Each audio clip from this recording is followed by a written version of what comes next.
I've been watching Top Gun since I was a kid, and it ignited in me a passion for aviation and a love of the F-14 Tomcat. Is it my favourite plane? Absolutely. Am I slightly obsessed with it? You're damn right I am. Now, despite what you just saw in the introduction, I'm not actually a pilot. That was just some of Horizon Zero Dawn's groundbreaking special effects, so I forgive you if you were fooled. So, even if I want to fly an F-14, I can't, which really sucks.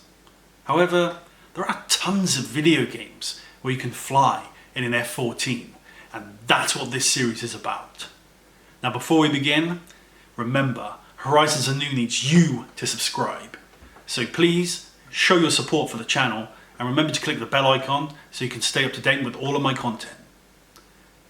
Now, as we begin, I feel something. I feel the need for speed.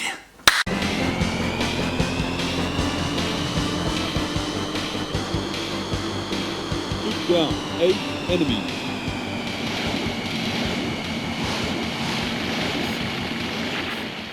We begin with the spiritual successor to Afterburner, G-Loc.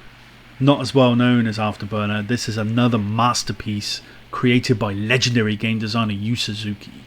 Now, I've read that the plane in this game is called the A8M5 Thunder Fox, which I'm not sure if it's a Japanese variant of the F-14 or simply a made up name for it. However, I can tell you that for all intents and purposes, it is an F-14. Released in the arcades in 1990 on Sega's Y-board, it uses sprite scaling and rotation as well as pre-rendered 3D graphics. The result is a game that looks decent, especially the ground effects, but overall I think it looks more dated than Afterburner. As was standard for Sega, the arcade cabinet was extremely cool, incorporating full 360-degree movement on 3 axes. The game was recently released on the Switch as part of the Sega Ages collection, and that's what you're looking at right here. You primarily use a first-person view during the game, with the occasional sequences where you are behind the plane in a third-person view. The gameplay is a bit slower than Afterburner, which for me makes it a better game. In Afterburner, I always found things happen so quick, and you had so much shit flying at you constantly that reacting was extremely difficult.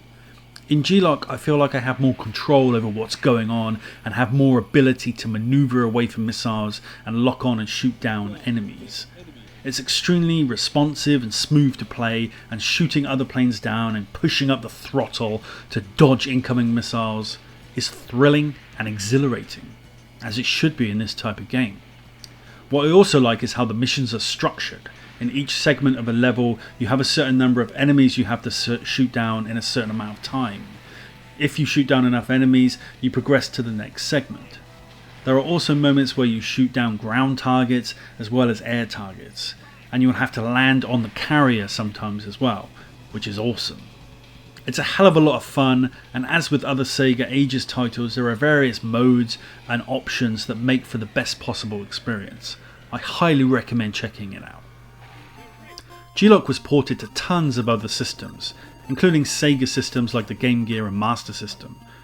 These versions are okay, but obviously significantly scaled back in almost every area. The megadrive version is a fantastic port, which I also highly recommend. Not only is the box art the absolute shit, but the port itself keeps the same basic gameplay from the arcade version. There are some subtle differences, as this version has more segments from the third person perspective and brings in a mission briefing screen where you can buy weapons. The money coming from cash earned by landing on the aircraft carrier at the end of missions. The graphics are obviously scaled back in a lot of areas so the Mega Drive can handle the game, with the ground looking sparse and lacking detail, as well as some slow scaling of environmental sprites. Overall though, this version kicks ass. G-Loc was not as popular as Afterburner in arcades. However, I personally find it to be the superior game, and I'm glad Sega paid homage to it in Sega Ages. It deserves to be played by a new generation. Please check out all of my other content, as there is some awesome stuff, and don't forget to like, subscribe and share. This is Chris with Horizons Anew, bugging out. Until next time.